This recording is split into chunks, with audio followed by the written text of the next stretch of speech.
Hello YouTube, this will be probably my quickest video I recorded.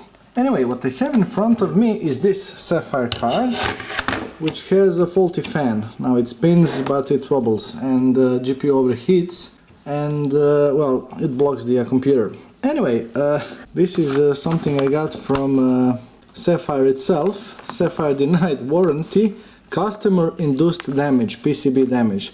Now bear in mind that I've actually sent this card without a box, without nothing. I just gave it in the bubble wrap.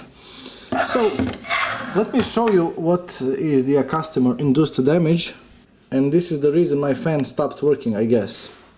Now, to be honest, I did not see this thing on the GPU because no sane person would.